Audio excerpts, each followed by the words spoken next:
മലയാള സിനിമയിൽ അടുത്ത കാലത്തായി വലിയ വിജയമായി മാറിയ മോഹൻലാൽ ചിത്രങ്ങളുടെ റീ റിലീസ് ആഘോഷങ്ങൾക്ക് പിന്നാലെ ഇപ്പോൾ കേരളത്തിലെ തിയേറ്ററുകളെ വീണ്ടും ഒരു ഉത്സവപറമ്പാക്കി മാറ്റിയിരിക്കുകയാണ് അല്ലു അർജുന്റെ 20 വർഷം പഴക്കമുള്ള ഹാപ്പി എന്ന സിനിമയുടെ റീ റിലീസ്. കരുണാകരന്റെ സംവിധാനത്തിൽ 2006 പുറത്തിറങ്ങിയ ഈ ചിത്രം 2 പതിറ്റാണ്ടുകൾക്ക് ശേഷവും കേരളത്തിലെ പ്രേക്ഷകർക്കിടയിൽ ഉണ്ടാക്കുന്ന വൻ തരംഗം സിനിമ വ്യവസായത്തെ ഒന്നടങ്കം അത്ഭുതപ്പെടുത്തുന്ന ഒന്നാണ്.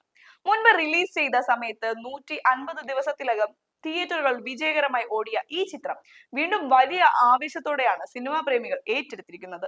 ഒരു മറുനാടൻ ഭാഷാ ചിത്രമായിട്ട് കൂടി കേരളത്തിൽ ഈ ചിത്രത്തിന് ലഭിക്കുന്ന സ്വീകാര്യതയുടെ പ്രധാന കാരണം അതിന്റെ ശക്തമായ സ്ക്രീൻ പ്ലേയും മലയാളത്തിലേക്ക് മാറ്റിയപ്പോഴുണ്ടായ പെർഫെക്റ്റ് ഡബിംഗ് വേർഷനുമാണ്.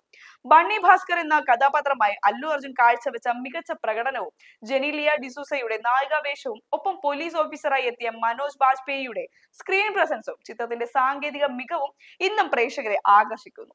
തിയേറ്ററുകളിൽ അല്ലു അർജുന്റെ ഡാൻസ് സ്റ്റെപ്പുകൾക്കും പാട്ടുകൾക്കും ഡയലോഗുകൾക്കും ലഭിക്കുന്ന വലിയ തിയേറ്റർ റെസ്പോൺസ് സോഷ്യൽ മീഡിയയിൽ ഇതിനകം തന്നെ വലിയ തരംഗമായി മാറിക്കഴിഞ്ഞു. ഈ റീ റിലീസ് ട്രെൻഡ് മലയാള ചലച്ചിത്ര വ്യവസായത്തിലും വിതരണ ശൃംഖലയിലും വലിയൊരു മാർക്കറ്റ് ഡൈനാമിക്സ് മാറ്റത്തിന് വഴി തുറക്കുന്നുണ്ട്.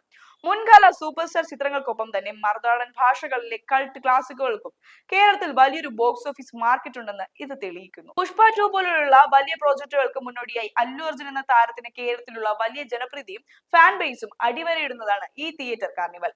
കേവലം ഉപരിപ്ലവമായ ഹൈപ്പിനും സോഷ്യൽ മീഡിയ ട്രെൻഡുകൾക്കും അപ്പുറം ഒരു സിനിമയുടെ ക്രാഫ്റ്റും വിഷ്വൽ എന്റർടൈൻമെന്റ് വാല്യൂയും മികച്ചതാണെങ്കിൽ അത് കാലത്തെ അതിജീവിച്ച് ജനപ്രിയമായി തുടരുമെന്നതിന്റെ കൃത്യമായ ഉദാഹരണമാണ് ഹാപ്പി. പഴയകാല സിനിമ ഓർമ്മകളെ പുതുക്കുന്നതിനൊപ്പം പുതിയ തലമുറയിലെ പ്രേക്ഷകരിലേക്ക് കൂടി ഈ തിയേറ്റർ എക്സ്പീരിയൻസ് എത്തിക്കാൻ ഇത്തരം റീ റിലീസുകൾക്ക് സാധിക്കുന്നുണ്ട്. സിനിമയുടെ വാണിജ്യ വശങ്ങളെയും പ്രേക്ഷകരുടെ മാറുന്ന ആസ്വാദന ശീലങ്ങളെയും മനസ്സിലാക്കാൻ ആഗ്രഹിക്കുന്ന ഓരോ സിനിമാ പ്രേമിയും ഈ ഒരു ട്രെൻഡിനെ കൃത്യമായി വിലയിരുത്തേണ്ടതുണ്ട്. ഈ ചിത്രത്തിന്റെ റീ റിലീസ് വിജയത്തെക്കുറിച്ചും മലയാള സിനിമയിലെ ഇത്തരം പുതിയ മാറ്റങ്ങളെ കുറിച്ചുമുള്ള നിങ്ങളുടെ വിലപ്പെട്ട അഭിപ്രായങ്ങൾ താഴെ കമന്റ് ബോക്സിൽ രേഖപ്പെടുത്തുക. ഒപ്പം കൂടുതൽ ആഴത്തിലുള്ള സിനിമാ വിശകലനങ്ങൾക്കായി ഈ ചാനൽ സബ്സ്ക്രൈബ് ചെയ്യുക.